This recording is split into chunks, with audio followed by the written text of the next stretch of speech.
Awesome. Well, thank you. Thank you everyone for joining us. And thank you again to Chris and to the Xooglers for hosting this and suggesting this and making this possible to bring all you amazing women together.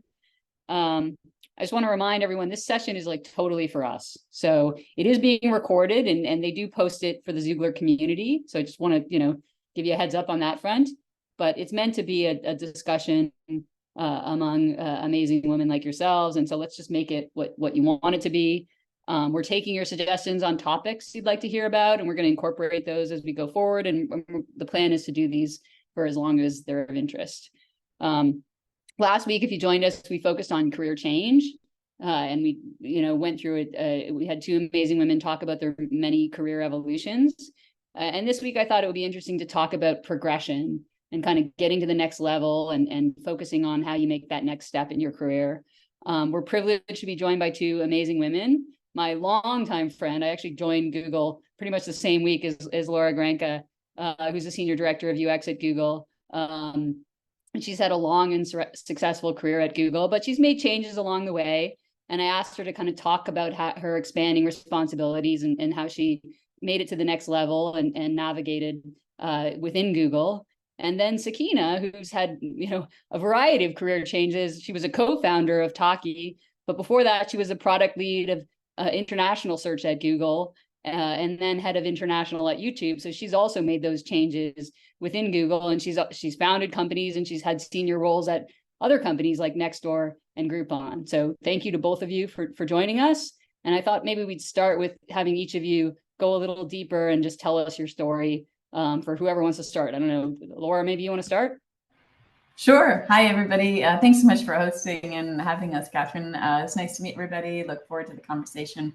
I've been at Google 18 years. Yeah, so started basically the same week, I think, that Catherine started a while ago, and have been in a variety of roles across the company. And I think that's one of the things that's actually kept me at Google for so long. I never would have predicted it, but you can always kind of feel like your job is changing. So I started off when I first joined in UX, Google was pretty small, so you kind of worked on a little bit of everything, but eventually, worked mostly on search, doing a lot of more research, and then moved over to Google Plus, and then came back to search, and then search kind of kept growing. Assistant was born and developed, and we have Google News, and then we were really focusing on trust. So it really felt like a lot of different things were changing across the time there. Managed teams. And then after my second kid, I felt like it was actually time for change, because I had been back and forth and around the search space for quite a long time, and decided to wanted to learn something new. Try. I'd always actually been in UX orgs at Google, so wanted to report to kind of a different leader, and so moved over to cloud. And so here I'm running data science to UX and like operations over in cloud, which has actually been a lot of fun to kind of expand responsibilities and working with the team there. So that's been a lot of fun. And I will say, though, that I really definitely didn't predict this, because back in 2008, I had started a PhD before Google. And I think it was around 2008, I'd been at Google 3 years. I was thinking, like, where is my career going? I should probably finish my PhD, because this Google career, like, I don't know what's going to happen here. So I should at least have a PhD to fall back on, because I thought maybe I'd want to be in academia. Obviously, I don't, and it's been okay. But so I've always tried to have kind of an eye on what's next. So anyway, thank you.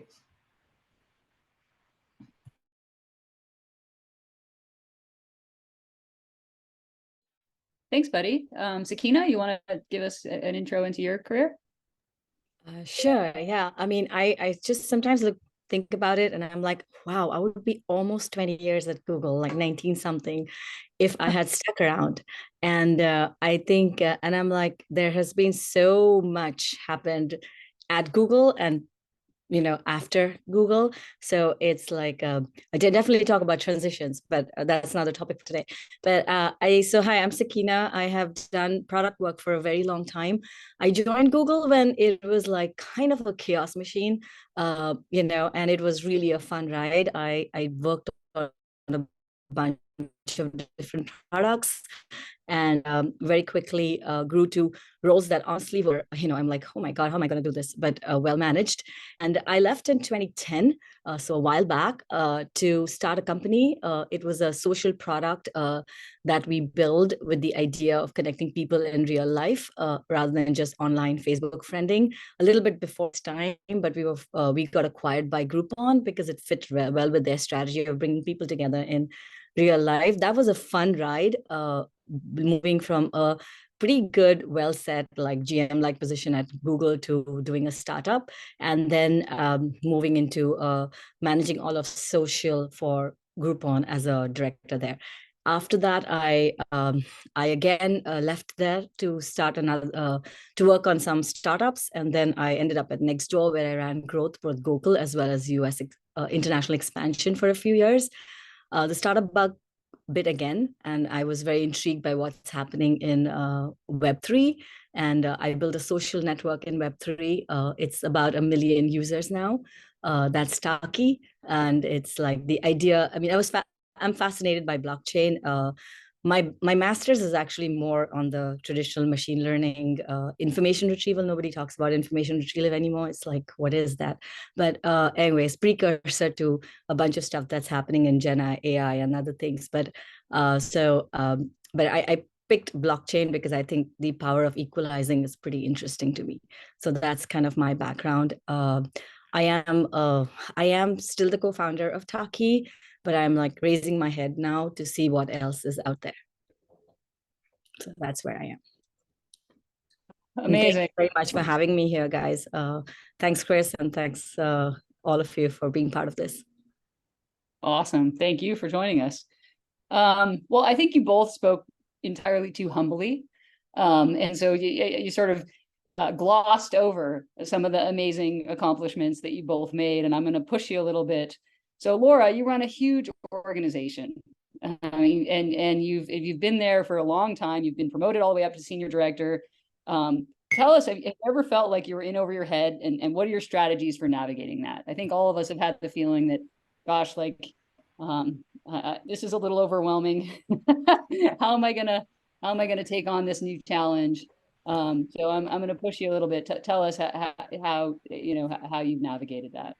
Yeah, definitely. And I think there's two ways where you can feel overwhelmed. Like one is maybe when it's more expected, and then the other is it's like, I think, the first time I think I felt overwhelmed and was like, okay, wait, I need to reset and think about what's going on here. Is there was a lot of organic growth in terms of Google, like through the years, in terms of how fast the company is growing, hiring people. And so, I think, when I had come back to search and leading a team, it was maybe 12 people. And then like a year and a half later, we were, and then with like reorgs and people saying, hey, you're doing a good job, I need to take the team too. I think we were up to like 80, and then, and then it was over 100. And so it requires different style of management. And so you do have to like rethink. And so the ways you've been operating before are not really the ways you need to be a leader when an org grows that big. And so I think when that happens organically, it can kind of catch up to you and you realize like, oh, okay, wait a second here.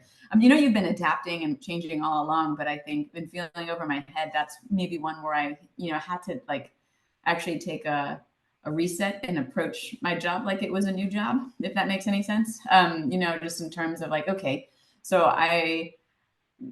you need to show up in a certain way with a team that big. People look up to you in a different way. People are like, some people were saying that they were scared of me. And I was like, what the heck? I'm the friendliest person. I've never heard that in my life ever. But realizing that was a perception for some people, it just makes you kind of reset and rethink.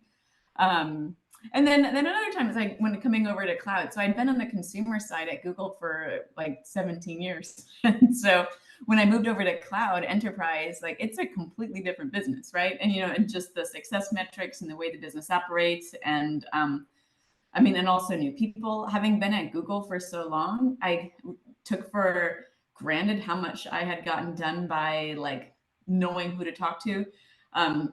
I go, okay, in Surge, you can talk to these people, get this done. If there's a problem, you just you can smooth over a relationship just because you know who to go to, and like who to address problems with. So I think that was so it's like starting in cloud was like a really new job for me, and learning both a new domain, learning all the new people, not being able to get things done in some of the ways that I'd done it before was different. So there, I mean, I guess I just had to spend a lot of time thinking about, where do I want to prioritize? Do I want to prioritize the org? Do I want to prioritize learning the ins and outs of the product? You know, also being a UX leader on products that you don't use day in, day out was a different experience too, because like I'm not a seller, I don't sell cloud products. And so, but we're making all the tools that help our sellers sell. And so so just knowing at what level to go into was also, you know, a bit of a learning curve, just having to make calls, and hopefully made some of the right ones, definitely not all of them, but it's been fun, definitely learning a lot. Yeah. Oh, I think you're muted. That's awesome. You picked up on a lot of themes I want to push a little bit on, is like when you join a new role, how you build that network, because we operate a lot from a space of trust. If you've been in a role for a really long time, you're able to make riskier decisions. You're able to like basically smooth over areas of friction just by relationships. So I'm gonna double down on asking you, like, when you stepped into the new role, you know, do you feel like it was harder to make the kinds of decisions, even if you knew they were the right decisions? And how did you kind of overcome that hurdle of you know, establishing that same level of credibility that you had in your prior organization?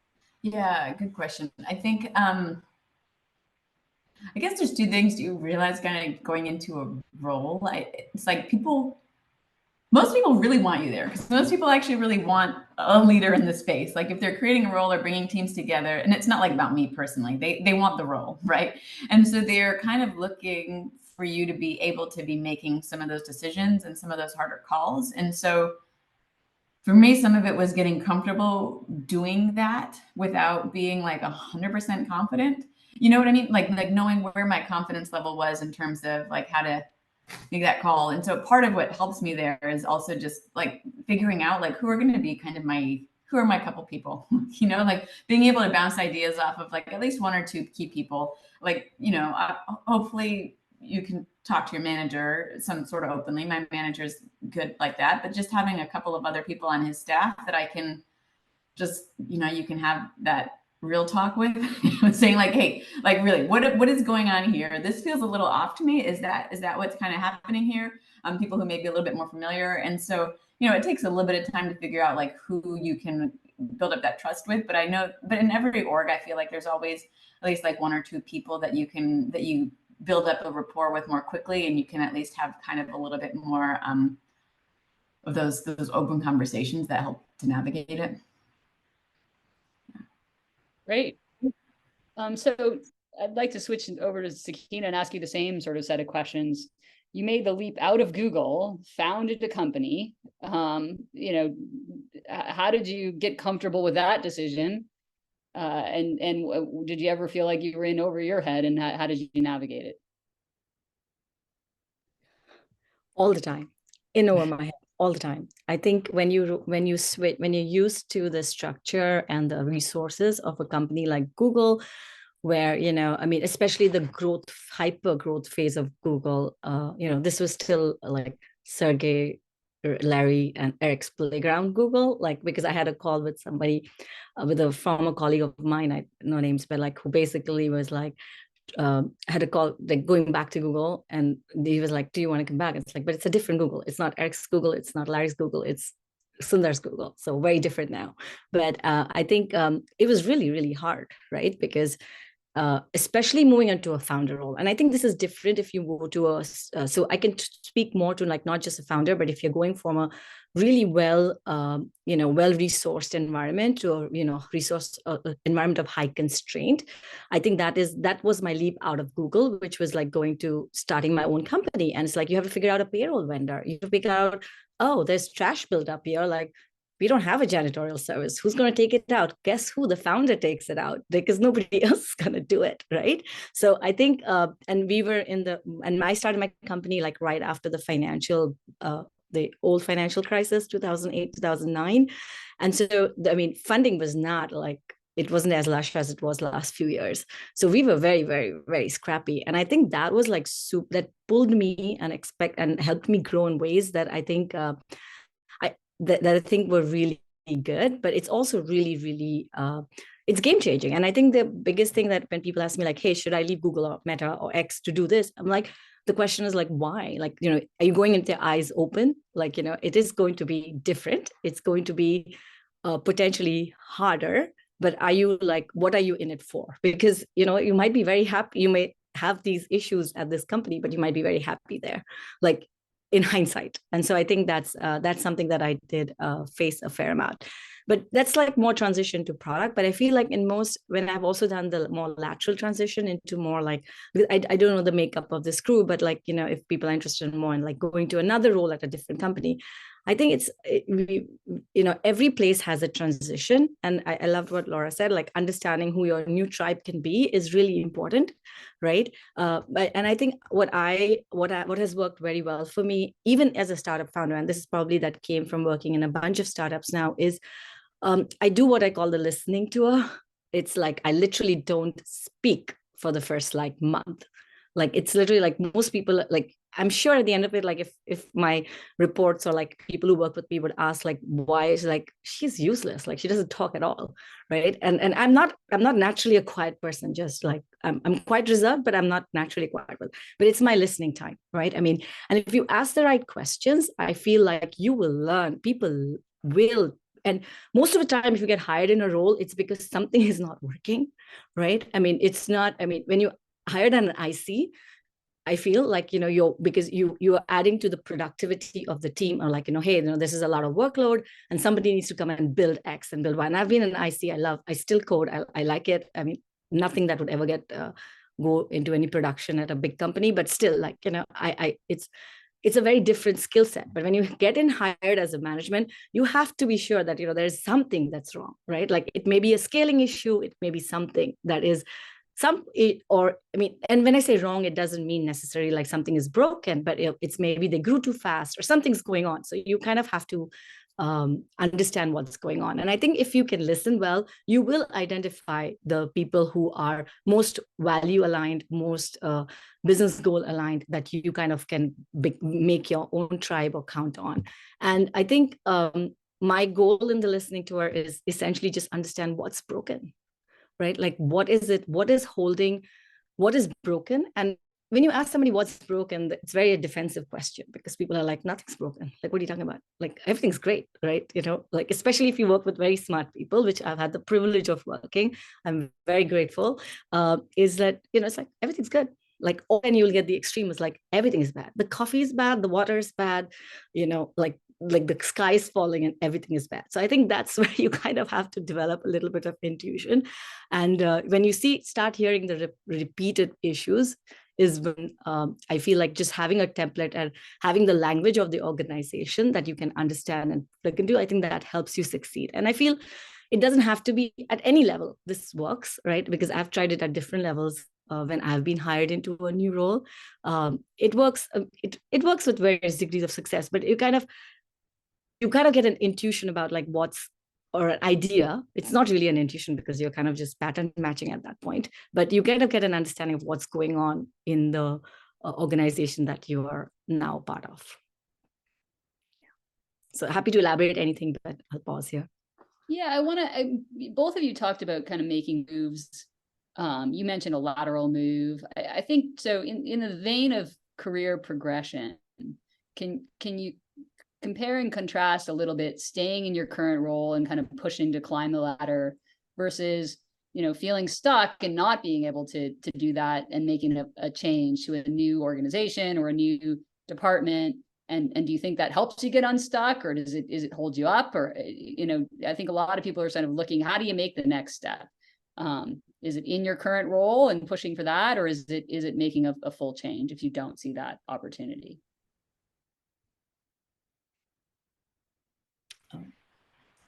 Neither one. I guess it's hard because it's always like you can always have the view of the grass is always greener, but then also when you're embedded in something, it's hard sometimes to take those blinders off and think bigger about like what is actually going on. Are you really happy? Like, um, I think taking a time off of work for maternity leave is like, was almost just like a forcing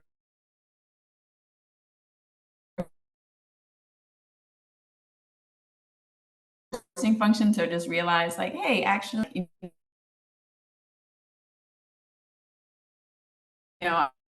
actually, when you I started realizing like, okay, some people want to try this thing and you almost feel like the naysayer because you're like, yeah, well, that won't work because of these reasons. Or I saw that 5 years ago. It was like, I was like, oh, wow, I'm working on Google search. This is amazing. What else do I want to do at Google? And so, but it wasn't about the product really. I mean, in some ways it is, of course, because it can excite people, but it was also like, where do I want to be learning? Like what kind of environment do I want to be working in? What do I want to be doing next? And so like, just realizing like, yeah, actually it wasn't going to be there in terms of like what personally was driving me. So, but it's often hard. Like, I'll acknowledge it. It's sometimes hard to take that reflective step when you're in it because work is really busy and you're doing all this stuff. And it's like, it feels like the only thing in the world and the most important stuff in the world when you're doing it. So I don't know, for myself, I probably just need to take some more breaks and like check personal checkpoints and just assess, every 6 months, like, is this what I want? Is this fulfilling? I can talk a little bit more about this too.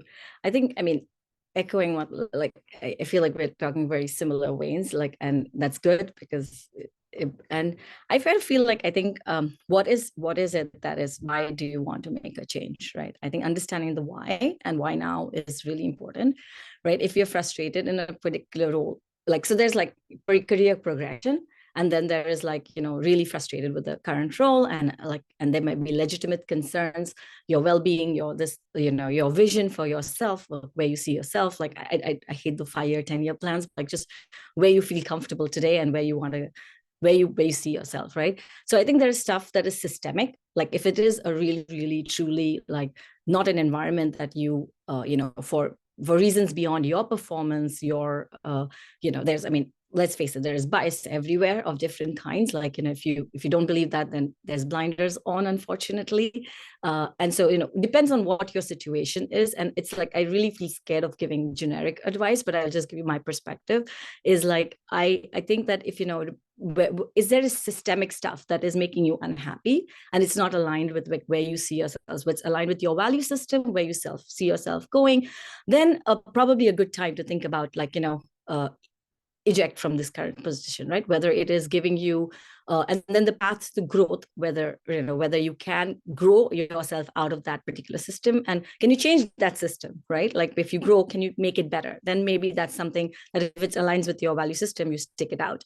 But if it is something that you are like, hey, no matter, even if I'm like really great at what I do, I hit all my KPIs, I'm doing above and beyond, I'm doing 3 people's work, I have like, I have given, I have taken, I've talked to everything, and I've exhausted all opportunity, and it's like, there's no way I can grow because there's like 5 other fabulous people exactly doing, kicking ass just the way I am. Then, and if career progression is really important to you, like getting to the next level, whatever that is, again, personal value system, then it's definitely something to look for outside of your organization. But truly being honest with yourself, like, why do you want to move, and like having a learning mindset into like, can I improve my current situation, and is it aligned to where I see myself with my personal vision?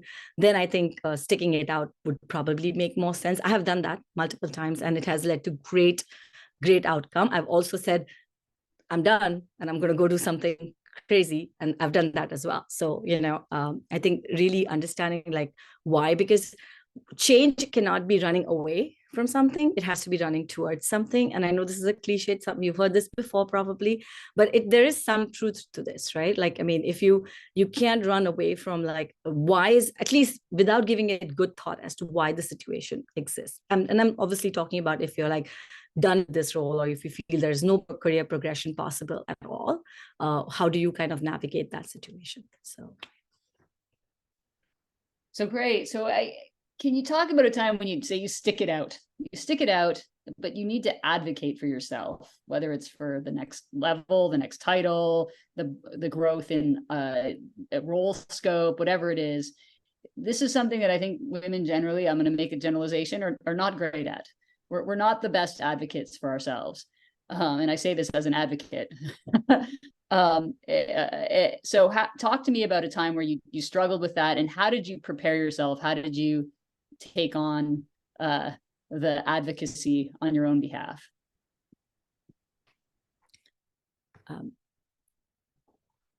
I could take a stab at it. I think it's very hard to advocate for yourself.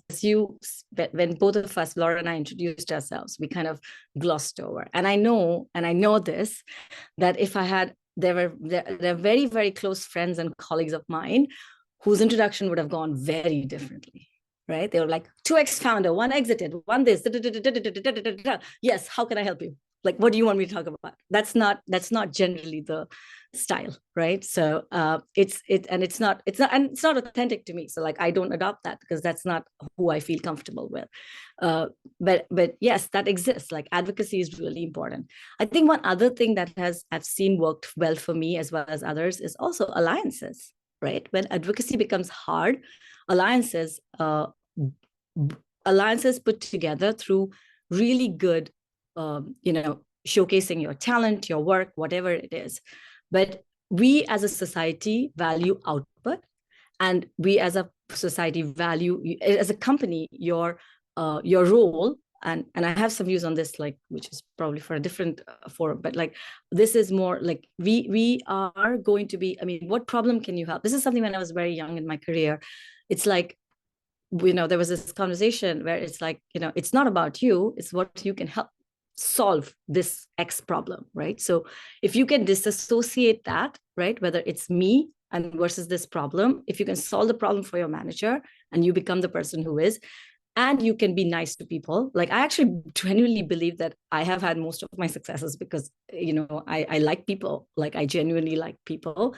And it's, if you can build strong alliances, and maybe get a little bit more comfortable with self-advocacy. It doesn't have to be like beat your chest down. Like, if that's not your style, don't do it. It's also important to record and,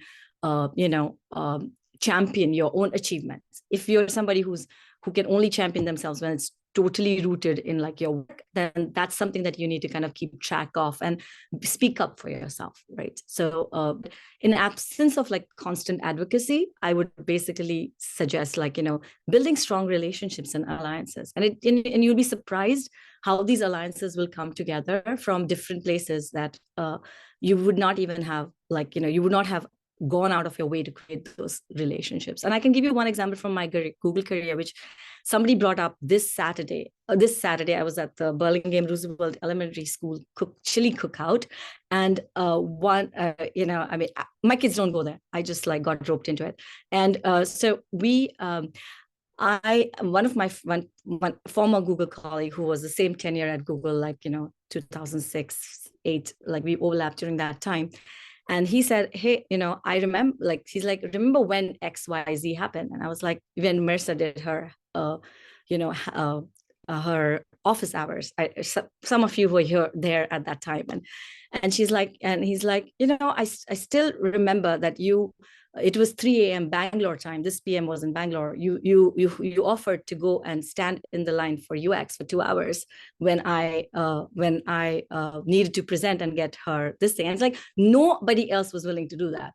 And I was like, I can't even remember I did that. Like, I just don't remember ever doing this for a PM. Like, this is like 15, 16 years ago. I have no memory.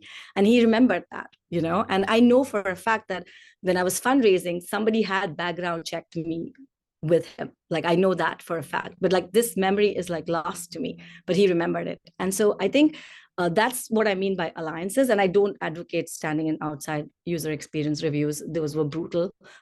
So you were in UX, so you know what I'm talking about. But it was it's just the kind of stuff like, you can make yourself valuable and build alliances. And this is just something that I would have never thought about. I honestly, I forgot about this, and they brought it up. So just I'll pause here. That's a great story. It's so, and that's, by the way, the foundation of Xooglers, because this is what this network is. It's Googlers helping each other. So it's awesome to hear that what goes around comes around, so to speak. The great karma, great story. Laura, over to you. Yeah, it is hard to advocate for yourself. Like I think one of the example, like for opportunities or for promotions or things like that, it could be anything, just in terms of whatever you want to, what you want to do. I think I remember my director promo. My husband was like, "No, you're totally doing a director job," and just like from what I would tell him about work, he's like, "You should totally go up for promotion." I was like, "Oh, well, my boss says, my packet will be stronger if we wait, and he's like, "Well, why? Everything's always stronger when you wait." And so I was sort of like, "Oh, well, I listen to my manager." And so I think he's just like kept saying like, "No, you're like working really hard and you're doing so much." And so then I had another friend in the area who was also like a director that I would work with, and he was like, "Oh, yeah, you should totally go for promotion." And so just like having other people that can help just kind of be a sound check or just like that you can bounce ideas off of just helps to get the just to get the perspective too, because you also just don't want to be that person that. Oh, Laura, did we lose you? Laura? Oh, you're back. You're back. back. Okay, sorry. My kid is homesick today, so it could be all the YouTube that's streaming around the house that's slowing down the network. Let's see what. Sorry, where did I leave off? What did you? Well, so you were telling me, I agree with you. You basically being a sounding board on not making an unreasonable ask, because we have a tendency to think that we're over asking or asking them so much. Meanwhile, our nearest neighbors, typically men, are asking for so much more. Exactly. Like I could make some of these comparisons and see like, well, okay, but I mean, and just like I think everybody, especially if you don't toot your own horn and you speak about your accomplishments in the way that some other people do, it's hard for every manager to notice, I guess, everybody on their team or think about everybody in the same way unless you kind of do that advocacy for yourself. Yeah, I was gonna ask you both the sensitive question about whether you had to specifically negotiate your compensation and your title. And to ease the question, I will tell you that I myself recently had to negotiate both my compensation and my title, and I did it. And I did it by really using third-party comparables. I said, this is not about me. This is about what's industry standard. This is the norms. These are the levels of compensation. This is the scope of role. This is the title that this role should have. And by sort of distancing it from, this isn't about me, it's really about what somebody in this capacity should be titled and compensated. So I'll offer that as a strategy that made me more comfortable, and then I'll ask our leading ladies to comment.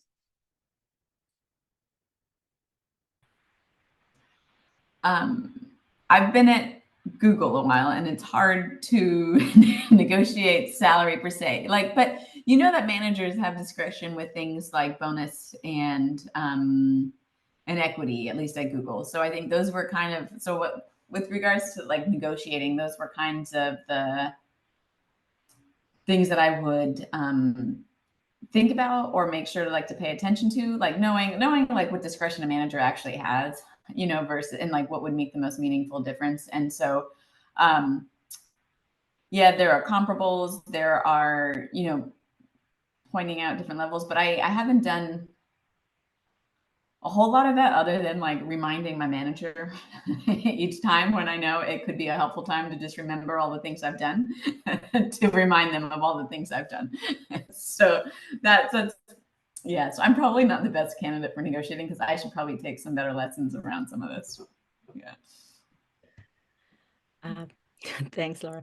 Yes, I mean, I've had to, like, there's like, I have had more zigzag career. So I have had to negotiate, and it is really, really hard. It is very hard because you're like, I think it starts with like your knowing your own value and your worth. And even something as like, for both my companies, right? What's the fair market valuation, right? Because I'm the founder, it's my responsibility, like to, how do I manage the dilution for my employees and myself, and like while I'm raising the next round. So I think negotiating about money, and most of us have a little bit of like icky wicky feeling about talking about money. It's like, it's important, it's necessary, but I don't really want to make that the reason I would walk away from this really great job or great relationship that I've built with this VC, or like this great manager who I worked with, like, at Google, and is like now trying to hire me for the next job. Like, do I really walk away from this, like, for like, is this the sword I'm willing to die on? And I think your Catherine, your suggestion of like making it about industry standards, I mean, it does get very mucky because there's so much, like, if you're joining a startup versus, if joining like from Google, you're going to Meta, or like, or Amazon or Microsoft, like, it becomes really mucky when you're negotiating. But what I've learned is that, if you love the job, right, and if you think it's going to be the right one for you, then you have to push as hard as you can upfront, because once you're in it, it's what Laura said, you have to basically work with your manager to get promoted up. And it's much, much easier to negotiate coming in than it is to negotiate, because then now you're competing with a very different pool inside. So I mean, there are times it's worked, there are times it's not worked, and that is what it is, basically. But yes, distancing, making it about third-party comps makes it a lot easier, I feel like, for at least more women to talk about money or talk about compensation, because now it's not personal. It's not about me. It's not about how great I am. I'm not tooting my own horn. I'm not asking money for myself, but hey, this is it. And especially if you're going to go and end up into a managerial role, then like, your kind of comp kind of sets some kind of ceiling for everybody else you can hire. So it really becomes important. Well, and on top of that, I mean, another strategy I used, I did reference a third party, and I said, this is not just me saying this. Talk to this person who knows the industry and has negotiated a lot of these things. It's not me saying this. It is a independent comparable. And then there's another piece, which it's not so much that it sets a ceiling. We're letting our colleagues down if we're allowing ourselves to be comped less than our male counterparts, right? Mm-hmm. So there's another piece of this, is just like, we are advocating for pay equity, and as women leaders, we have a responsibility to do that. Absolutely.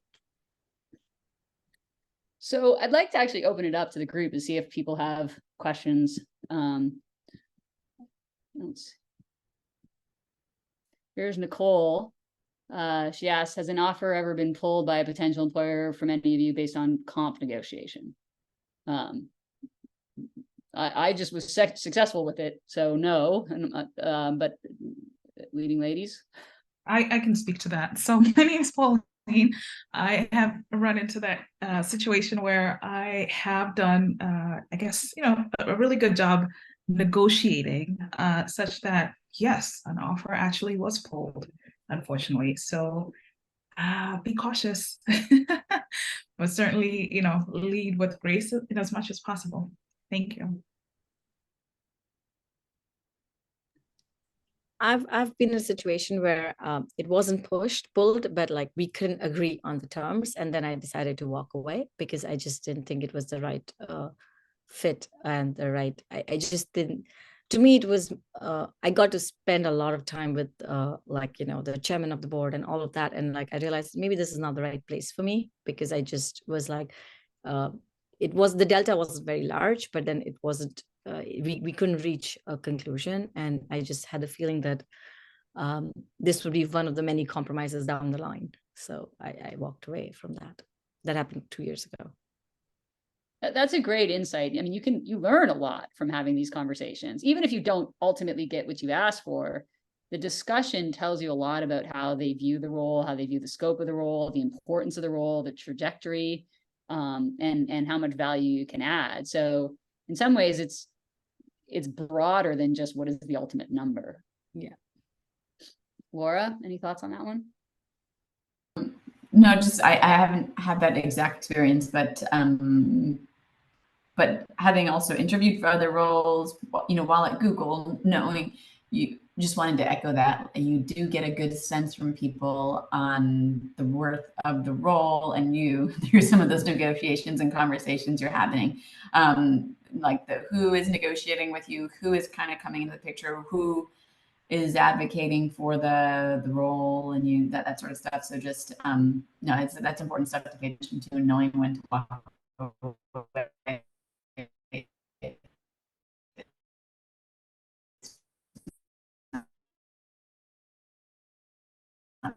Quite.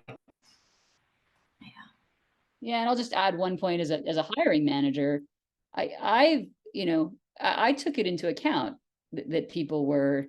I always wanted to be careful to not give the squeakiest wheel necessarily the best comp, right? You don't want to be in that situation, but I think it is. I mean, of course, I'm an attorney. I was hiring people who negotiate for a living, and so part of that was like, show me your skills, and so that's another way to think about it. So we have a question from the chat for Sakina. How did you navigate the balance of wanting to be a founder or entrepreneur and wanting to go back into the corporate world, especially when your startup was facing a downturn? This is like the internal struggle of most founders. So I'm not special in that way, but I think why you're doing it, and that's why when I initially talked about it, like when you say like you're leaving something or you want to go found something, like it is extremely important to know why you're doing it. What is your value system? What is your phase of life? And what is it that you need, like, financially, like what is your, I'm not talking about like outsized, like grandiose, like expectations, but like, what do you need to be like, okay, I'm not like, I don't have to switch to ramen and my kids don't have to, eat noodles every day. Right. So I think that's like, you kind of need to know your own path. But one of the things that I've learned over the years is like, there is a founder bias. There is a, like, sunk cost, mindset that you kind of feel like you want to double down. So I think this is not just from moving from founder to corporate, but also from like, continue along a path in a company which is not really progressing at the pace that you needed to, or like, when is it time to exit, right? It's almost the same question, in some ways the same question. When is it time to leave what you're doing? When is it time to like say, hey, you know what? I mean, we've been trying this and we haven't been able to grow this product for X number of years. When do you call it? Right? I think when do you say this A/B test has failed? And I think that's a really, really hard decision. But one thing that helps most people I know who have been able to do that is, again, having a really close set of advisors who can help you navigate to see like whether this is fulfilling, having clarity in terms of your own personal, vision as to like, why am I doing this? Because it is not rosy. It is not rosy. You don't wake up as a founder every morning and be like, yeah, this is great. No, it's not. Like, there are times you're like, what am I doing? Like, I had a really good job. There were days that I'm like, my Google life was so good. Like, why did I do this again? Like, and then like, then something happens. You're like, oh yeah, this is why I did it. I love this product. I love the experience. And I just would never have grown if I had stayed around in this way, right? I would have grown in different ways, but not in this way. So I think it's a really tough one. But I think if you can be honest with yourself, as well as be really, really clear about like your metrics and what is really your definition of success, then you can switch between the two.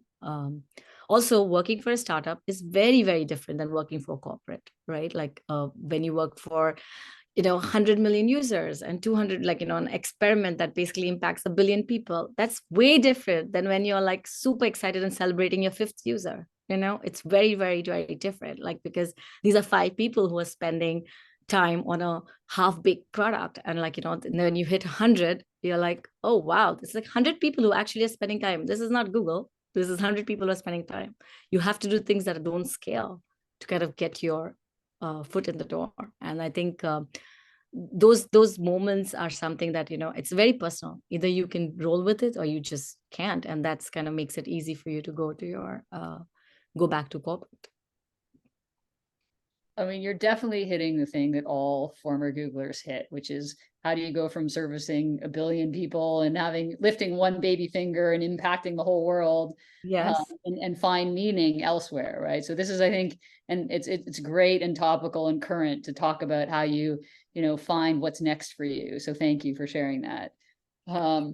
We have one from the chat about the assumptions. I don't know if you've all seen the Barbie movie, probably all have. It's a terrible movie, but there's this one scene where they talk about what's asked of women and it being like a series of contrasts between, oh, you're too aggressive, you're not aggressive enough, you're too mean, you're too nice, you're this or that.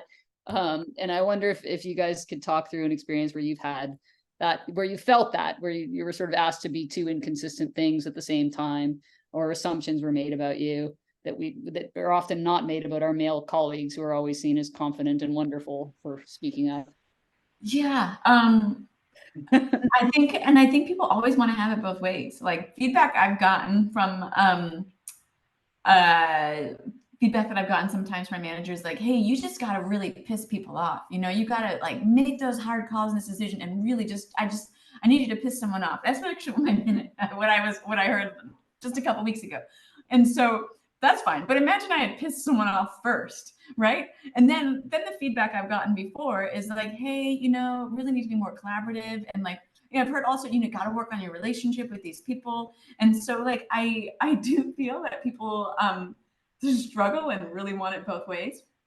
And then I will say there was some other comments in the chat. This is just sort of on my mind with assumptions that you were also talking about. Like for me, like I feel when there's a male in a role, they can be any attitude, any age, and anything. But like when I've told people, or when people saw my Googleversary, oh, you've been here 18 years. Well, when did you start here? When you were 13? Like I don't get that as much sometimes, but it's like, has a man ever heard that? No, they haven't. And like, no, actually I started here after grad school. So, but like I did have a lot of school before I joined. And so, no, I'm not, so anyway, like there's I do feel people say things to women that they wouldn't necessarily say across the universally. So, yeah. Anyway. Thank you, Laura. 1+1 +1,000. Yes. It has been long list, but I'll tell you one that I kind of laugh about now, because the way it was handled by two very different people in the same room, right? So I'm not going to say which country. This is about my time at Google. Since this is a Xoogler event, I'll talk about it, but I'm not going to name any names or anything. But I was in a room, and I was at that time I was the lead PM on all of Google search worldwide. But I was also very, very young. I was still in my early 20s, and I basically I was in a room, and we had acquired a company in country X, and I had I had signed off on the due diligence. I had signed off on saying yes. I had done the EMG presentation. It was called EMG. I don't know what it's called today, but and got all the approvals, and it was all done, right? We acquired this company, and then we are in a meeting, and there's the founder of that company, slightly older guy, and there was the head of search at that time with me. Again, I'm not going to date and say who it was. And this person, they start talking, and I'm I was fine with excluding in sometimes meetings, because that gave me time to do my email. I was like, oh, great. But I was sorry. And then suddenly, this founder was acquired, basically looks at me and says, would love some coffee. And he looked straight at me, and I was like, and I was like, I didn't realize, because till that time, it had never happened to me where somebody just basically looked at me and expected me to be the person who would get coffee. This other person, so leader A, leader B, acquires, let's say founder, now acquired, and then leader A just gets up and says, I make excellent coffee. And the three of us walk to the micro kitchen, and he makes coffee for all three of us. And for many, many months after, he always made coffee for me when we walked to the micro kitchen. So all our meetings became coffee meetings, and he would make the coffee. So it was a really interesting moment where it was kind of handled, but I was so stunned for the 5 minutes that I was just sitting and looking at the guy. I was like, I don't have an admin, because we didn't have admins back in that time, that many admins. I'm I don't know how, it didn't even strike me that he's telling me that I should go get coffee, but then he made it very clear that I should be the one getting coffee. And I was like, okay, all right. And then this person just got up and is like, no, just smoothed the whole thing over. And he was much more senior than me, like, and he was a VP at that time. And like, it was just like all smoothed over, but it was just funny that this happened. Like, I mean, and what I've learned as, try being a founder and pitching to VCs, right? Like, it's like this, I've learned that if I basically don't internalize it about myself, like that I could be anybody and this is how they would be behaving, right? Just because of my gender. No matter how irritated I get, it's like, I can't do much rather than do my job to like, and then maybe make a decision. Like when I have, so we were lucky, we had 3 LOIs and we had like, multiple term sheets at different stages of the company. Like I can say like, I don't want to work with this person, right? Like, I just don't want to. But if basically I felt like this is not about me, this is really about the shitty upbringing they had or their worldview, that sucks. It's not about me. And I think for women, especially, it's very, very hard. I will say I was not able to do that like for a very, very long time, because it's like, what did I do wrong? Did I wear my hair too open? Should I have tied it? Should I have not spoken? Should I have said this?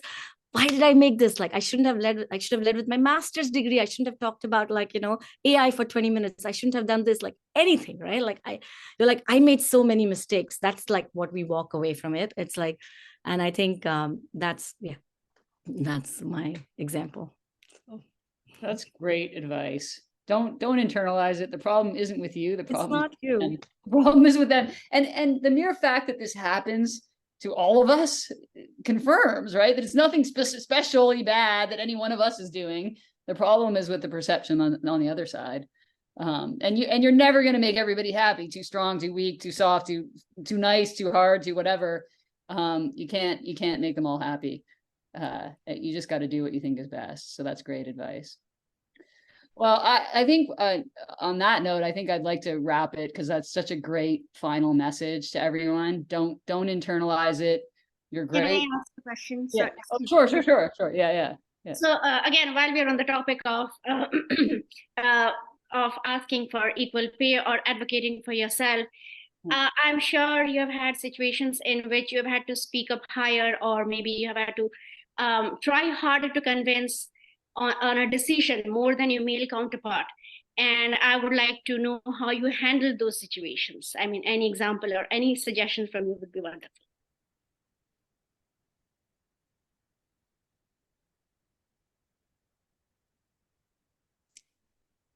Laura, you want to? Do you want to you or Catherine kick off? Yeah. I would advise the same set of things, right? I often find it's helpful if you're going into, say you're going to a big meeting where you're trying to sell something, you pre-sell it. You go around to the advocates in the room, and so the downside of that is it's never your amazing idea, right? It's everyone's independent idea. They all had an amazing independent idea that they support. But if you really want to sell something, what you do is you backroom the stakeholders so that everyone comes with supportive voices, or you at least know who your advocates are going to be, and you pre-sell them. Thank you.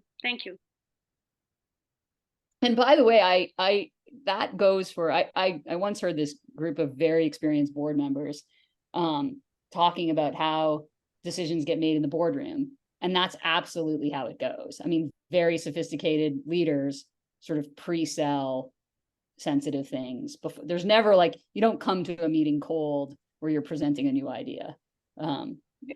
If I may interject, and like exactly what you said, Catherine, sorry, I don't have video. I twisted my neck. I look like a robot right now, but absolutely. Once I was on a board of director nonprofit, and once I heard that board meeting is for voting, not for selling. Like the selling has to be done before.